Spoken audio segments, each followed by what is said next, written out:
வத்தலை பள்ளியாவத்தை பகுதியில் உள்ள ஹோட்டல் ஒன்றில் நேற்றிரவு 9:45 அளவில் இந்த துப்பாக்கிச் சூட்டு சம்பவம் பதிவாகியுள்ளது.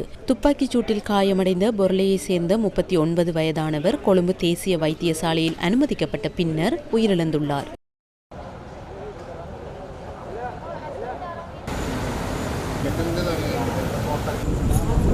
குறித்த ஹோட்டலில் பிறந்தநாள் கொண்டாட்டம் நடைபெற்றுக் கொண்டிருந்த வேளையில் காரில் வந்த குழுவினர் துப்பாக்கி சூடு நடத்திவிட்டு தப்பிச் சென்றுள்ளனர். 2 போதைப்பொருள் கடத்தல் குழுக்களுக்கிடையே நிலவிய மோதல் இந்த கொலைக்கான காரணமாக இருக்கலாம் என போலீசார் சந்தேகிக்கின்றனர்.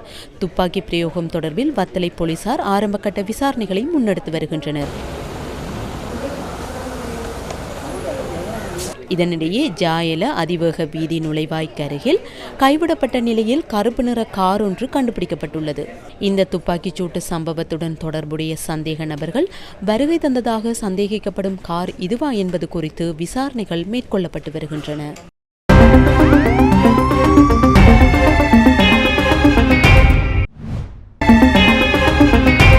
இதனிடையே தெமட்டகொடை குப்பியாவத்தை பகுதியில் நேற்று மாலை 6:15 அளவில் மற்றுமொரு துப்பாக்கிச் சூட்டு சம்பவம் பதிவாகியுள்ளது. குப்பியாவத்தை மயானத்திற்கு அருகில் மேற்கொள்ளப்பட்ட துப்பாக்கி பிரயோகத்தில் காயமடைந்த இளைஞர் வைத்தியசாலையில் அனுமதிக்கப்பட்டுள்ளார். குறித்த நபர் மோட்டார் சைக்கிளில் பயணித்துக் கொண்டிருந்த போது துப்பாக்கிச் சூட்டுக்கு இலக்கானதாக போலீசார் தெரிவித்தனர். மோட்டார் சைக்கிளில் வந்த இருவரால் இந்த துப்பாக்கி பிரயோகம் மேற்கொள்ளப்பட்டுள்ளது. சந்தேக நபர்களை கண்டுபிடிப்பதற்கான விசாரணைகள் முன்னெடுக்கப்பட்டு வருகின்றன.